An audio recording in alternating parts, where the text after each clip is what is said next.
Gue bener-bener miris ya sama fans-fans MCU sekarang ini gitu. Sekelas Marvel Cinematic Universe bikin film kayak beginian, dan semua orang seketika langsung, akhirnya Marvelku kembali. Akhirnya Marvel mengalami peningkatan. Akhirnya Marvel bawa-bawa politik lagi. Akhirnya plot cerita Marvel makin berbobot. Must be a very painful memory.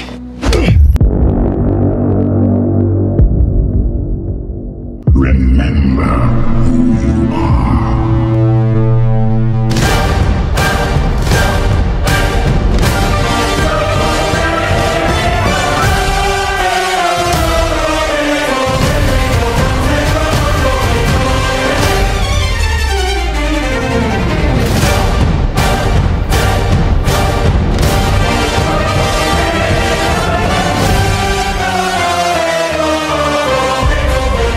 Welcome back to Ngelantur Indonesia. Squid nonton, skip, belum. Jangan lupa kalian semua bersama host kalian Timothy Vidalo. By the way, gue muncul intro legend tadi karena mengingatkan kembali gitu ya. Rasanya seperti ada yang hilang gitu ketika kemarin nonton film Captain America ini, tapi tanpa intro legend tersebut gitu. Terakhir kapan ya? Gue kayaknya nggak pernah nonton film MCU di bioskop tanpa intro legend tadi. Ini kayak baru pertama kali. Gue nggak tahu apakah MCU mengganti intronya, bikin lebih simple dengan Marvel Present doang, atau emang biar cocok aja nih sama filmnya, biar transisi ke openingnya General Ross jadi presiden, ambience lebih pas. Semoga aja kayak gitu. Ya gue berharap jangan dihilangkan intro legend tadi. You want me? Come and get me!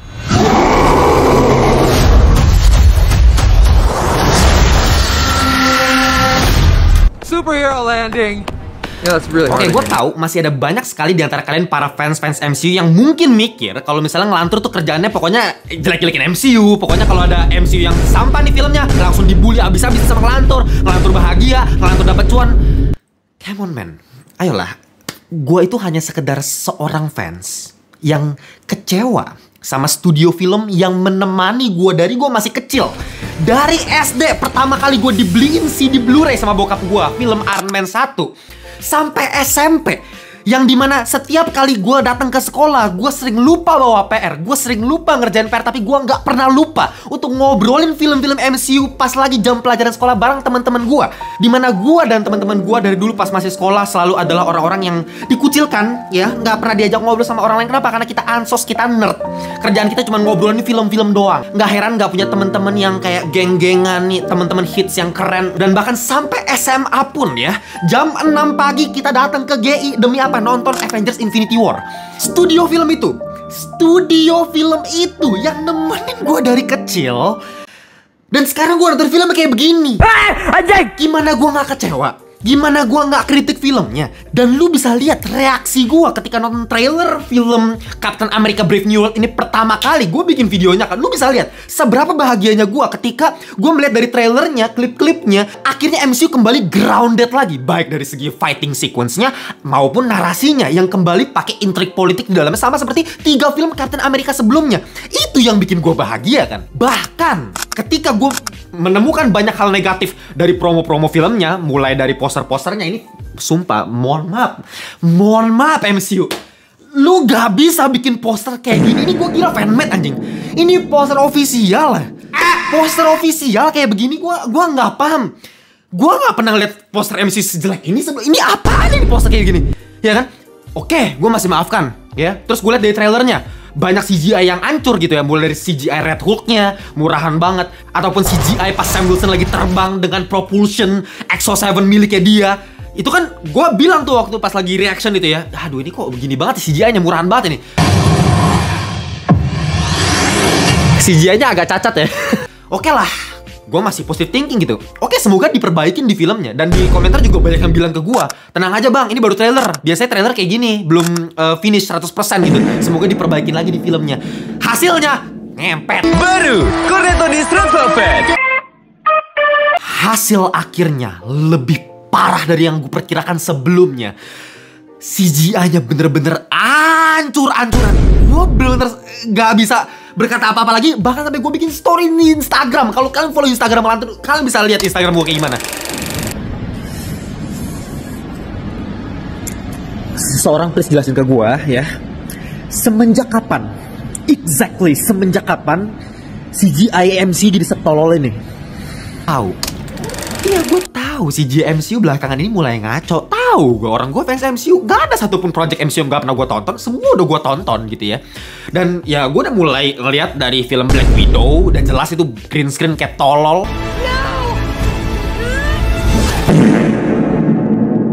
Diikuti dengan kepala terbang di Thor Love and Thunder. I no longer go by the name Astrid. I'm now known. Mata Dajjal di Doctor Strange in the Multiverse of Madness. Ya. Dan kepala modok yang mengingatkan gue kepada Humpty Dumpty di Puss in Boots. Surprised to see.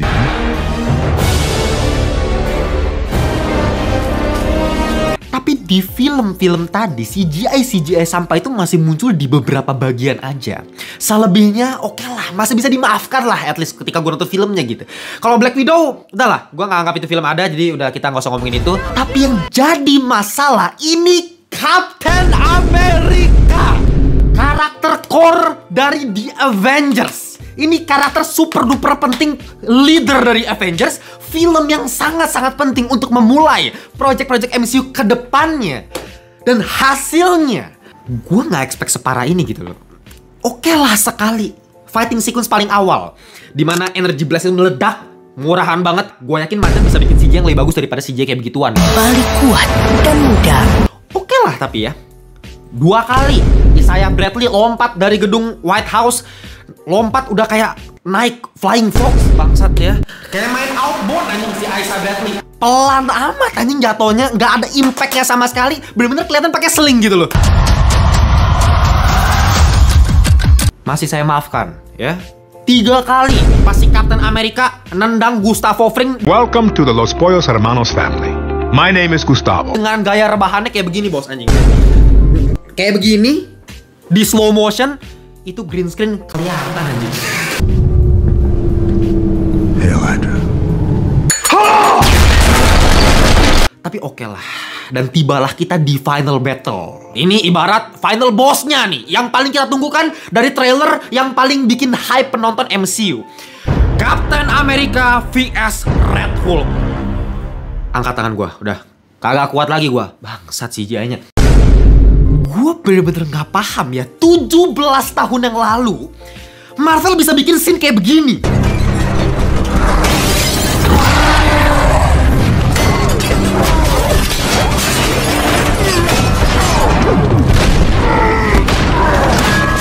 What is wrong with you Marvel? Bang, itu kan kebantu dengan pencahayaannya karena malam bang, yang di film The Incredible Hulk. Ya siapa suruh lo bikin final battle dengan pencahayaan warna yang secerah itu? Ada pohon sakuranya lagi di belakang. Lu bayangin pohon sakura nih. Ya kan biar nyambung bang sama endingnya, biar nyambung sama penyelesaian konfliknya. What the fuck do you mean penyelesaian? Penyelesaian. More like fucking khotbah no jutsu. Come on. I know you. You know you. And I know you know that I know you. Itu yang lu maksud dengan penyelesaian, hah? Cengok loh gua nontonnya bener-bener gitu. Oke, nanti dulu kita bahas plotnya. Kita bahas dulu masalah visualnya. Ya memang di 2008 kebantu dengan pencahayaannya, tapi kita nggak bisa bohong. Semua orang yang belajar visual effect, semua akan mengakui kalau yang versi 2008 itu lebih bagus. Pertama, tekstur. Lu perhatiin dari teksturnya, kulitnya, dari pewarnaan, shadingnya, mana shadow, mana highlightnya, dari backlightnya, dari ekspresi si Hulknya. Kelihatan effort gitu lu buatnya. Ini apa anjing? Ini flat as fuck, man. Ya, oke lah 2008 mungkin masih agak lemah gitu secara visual effect. 2008, 17 tahun yang lalu, AI aja dalam waktu 2 tahun bisa ngerubah Will Smith makan spaghetti dari yang kayak begitu jadi kayak begitu gitu loh. Udahlah, nggak usah baik cincong macam-macam, udah akuin aja emang something is wrong with this MCU. Dan belum sampai di situ. Kalau misalnya kalian yang belum nonton filmnya ya, nanti kalian perhatikan di final battle-nya. Jadi ketika ada sebuah gelombang energi yang begitu besar menghancurkan jalanan, lu perhatiin color grading-nya. Coba yang udah nonton filmnya, coba inget gak? Coba diinget-inget, dibayangin lagi ya. Ada yang ngerasa aneh gak? Ketika jalan tuh hancur, ya, udah ledakan dan sebagainya, lu perhatiin anjing color grading-nya. Si bangsat tiba-tiba jadi sore anjing. What the fuck, man? Pagiku cerahku, matahari bersinar. Jalan sore, kita berjalan-jalan sore-sore. Warnanya bisa tiba-tiba berubah kayak begitu. keren. Ya bener, act ketiga dari film ini tuh bikin gue melongo semelongo-longo-longonya anjing. Sebenarnya gue udah melongo tuh mulai dari ketika tiba-tiba nih villain utamanya si leader ini tiba-tiba muncul out of nowhere di tengah-tengah lapangan banteng anjing. Why? How? I don't know. Bro mengira dirinya adalah The Riddler di film The Batman sepertinya.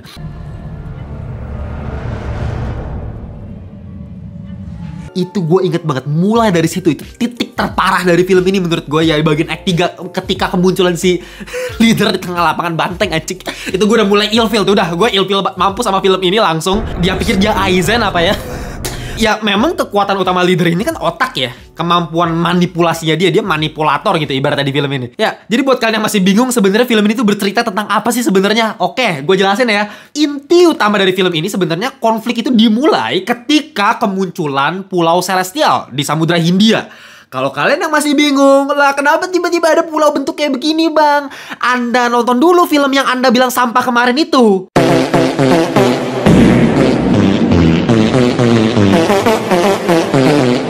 Ya intinya di pulau ini ditemukan sebuah sumber daya yang katanya lebih kuat dibandingkan vibranium. Namanya the one and only adamantium. Nah, ketika adamantium ini ditemukan, sudah pasti semua negara berlomba-lomba untuk mendapatkan sumber daya yang begitu berharga ini. Nah, situasi seperti inilah yang dimanfaatkan oleh sang Aizen kita ini ya.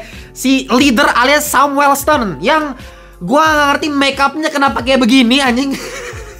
Ya, alih-alih dibikin komik akurat malah jadi tripofobia anjing gua ngeliatnya. Ya pokoknya si Sam Wellston alias leader ini pengen mengadu domba lah antara Amerika sama Jepang. Yang kalau kalian pengen tahu kenapa dia melakukan ini, ya mending nonton filmnya sendiri gitu ya. Ada agenda tersembunyi lah di balik kenapa si Sam Wellston melakukan hal ini.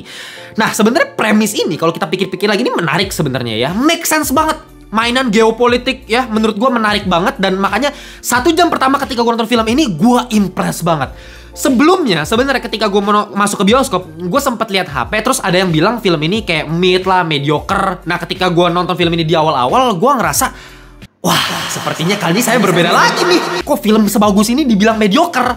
Menurut gue bagus ini akhir ini MCU akan kembali lagi nih sepertinya gitu. Itu di 1 jam pertama. Bahkan gue sempet emosional ya ketika ngeliat actingnya si Carl Lumbly yang memerankan karakter Isaiah Bradley yang lagi-lagi kalian pernah nonton seriesnya Falcon and the Winter Soldier, yang buat gue pribadi tuh series underrated banget. Gue gak ngerti baik yang bilang jelek kurang, padahal menurut gue itu bagus banget. Apalagi endingnya itu lagi-lagi mengenai Isaiah Bradley akhirnya mendapatkan pengakuan gitu ya, dan itu emosional banget tuh. Nah tambah lagi di film ini makin emosional lagi. Jadi kalau udah paham sama karakter ini, wah gue bener-bener kayak agak sakit gitu ngeliat karakternya dia diginiin. Now they'll never forget what you did for this country. Never.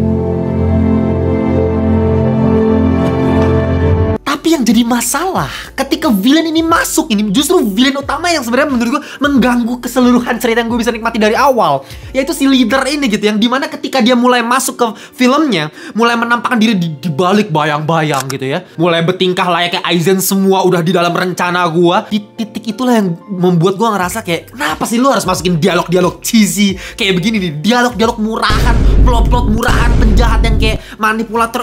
Come on man, ini literally ya, film ini tuh sebenarnya pakai formulanya Captain America and the Winter Soldier, Captain America 2, tapi versi sampahnya. Captain America and the Winter Soldier cuma butuh 2 scene.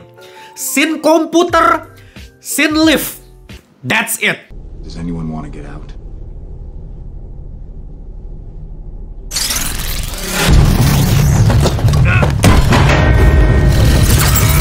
Cuma dari 2 scene itu aja kita udah tahu kalau misalnya Shield ini udah disusupin sama Hydra gitu. Ini baru politik. Sama aja persis kan? Ya sosok Aizen kalau misalnya di film ini adalah leader, sosok Aizen di Captain America 2 itu adalah Arnim Zola yang diam-diam itu menaruh kecerdasannya di dalam sebuah komputer dan pelan-pelan menghidupkan organisasi Hydra dalam organisasinya Shield gitu ya. Dan dia adalah orang di balik Winter Soldier alias si Bucky, tapi nggak perlu pakai sin-sin ala-ala kayak muncul dari balik bayangan, muncul di tengah lapangan banteng, terus tiba-tiba masuk ke rumah orang, terus sok-sokan sengaja ditangkep. What's the point, man? Dan ngomong-ngomong mengenai General Ross itu sendiri, menurut gue ini karakter sebenarnya punya potensi yang begitu luar biasa, apalagi ketika diperankan sama Harrison Ford. Itu keren banget, aktingnya beda level. Lu bisa lihat lah, di sepanjang lu nonton film ini, setiap kali General Ross ini muncul, si Harrison Ford ini muncul, itu auranya udah keluar. Itu memang, ya itulah bedanya aktor tier atas sama aktor tier yang biasa, yang mediocre gitu. Dan dari segi setupnya, opening scene keren banget. Ya, cuman scene sekedar dia telepon anaknya tapi nggak dijawab. Scene itu udah development karakter gitu kan, ngebangun karakter. Oh, dia sebenarnya cinta sama Betty. Ini karakter yang pengen diserap layaknya Danzo lah ya di Naruto, teman versi MCU-nya nih. Cuman lagi-lagi, kenapa harus ada dialog-dialog cheesy yang buat ngejelasin motivasi dari si General Ross? Gue nggak perlu. Cuman dari telepon udah tahu gue, maksudnya karakter si Ross ini kayak gimana sih dari cara dia ngomong. Nggak perlu gue jelasin lagi kayak hubungan gue sama anak gue gini, oh dulu tuh gue gini.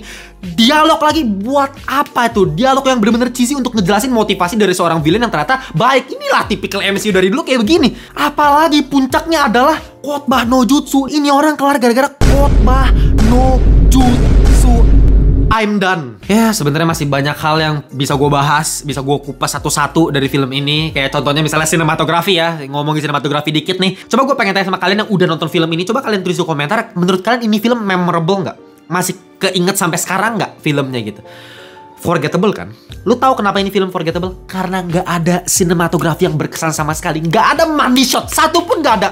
Shot yang bikin kita benar-benar merinding, yang bikin kita terus teringat sampai sekarang. Ya, banyak scene yang punya potensi, kayak misalnya scene-scene ala Top Gun Maverick ya, sok-sokan mau perang di lautan dengan kapal, battleship dan sebagainya. Tapi ayolah sinematografinya. Lu belajar dulu lah sama si Top Gun Maverick gitu, gimana dia pakai 3 platform yang berbeda untuk mengaplikasikan kameranya dari tanah, menggunakan lensa telefoto untuk memperlihatkan kecepatan dari pesawat yang terbang di atas, atau dari atas, dari udara, kamera ditaruh, dipasangkan di jet yang dibuat khusus untuk memperlihatkan seberapa stabilnya pesawat, sehingga kita bisa lihat letak geografisnya, bercerita mengenai geografis. Terus kita bisa lihat juga kamera ditaruh di onboard, di kokpit pesawat gitu, kita bisa lihat POV dari monitor, sehingga kita bisa lihat karakter itu berbicara, bercerita mengenai karakter yang lagi mengemudikan pesawat gitu ya. Dan itu pun kamera ada 6 dalam pesawat. Itu setiap angle-nya ketika di editing itu satu persatu, itu membuat kita begitu terperangah menonton ya. Bener-bener kita nggak bisa lupain itu scene-scene ending dari filmnya Top Gun, luar biasa. Kenapa? Karena itu tadi sinematografi. Di sini ya udah asal dor sana sini, udah fighting udah lah bla bla bla selesai. Sayang sekali, menurut gue Captain America itu adalah trilogi terbaiknya Marvel Cinematic Universe. Mungkin compare apple to apple sama GOTG ya, sama-sama bagus. Tapi gue prefer Captain America karena film keduanya adalah film terbaik MCU menurut gue. Civil War juga tetap film yang bagus. Tiga-tiganya punya cerita politik yang bagus. Tapi film keempatnya tolol ya. Kalau kalian pengen tahu file score dari gue akan kasih 6,5 alias kurang. Gue gak taruh di sampah karena ya tetaplah ini film MCU yang masih bisa menghibur. Dan premisnya menurut gue menjanjikan, acting-actingnya bagus-bagus juga. Tapi emang CGI tolol, sinematografi tolol, act 3-nya paling tolol. Act 3-nya unbelievable. Gua speechless. Kalau kalian punya pendapat yang berbeda seputar film Captain America 4, tulis di kolom komentar. Kita jumpa di video berikutnya. Bye-bye semuanya.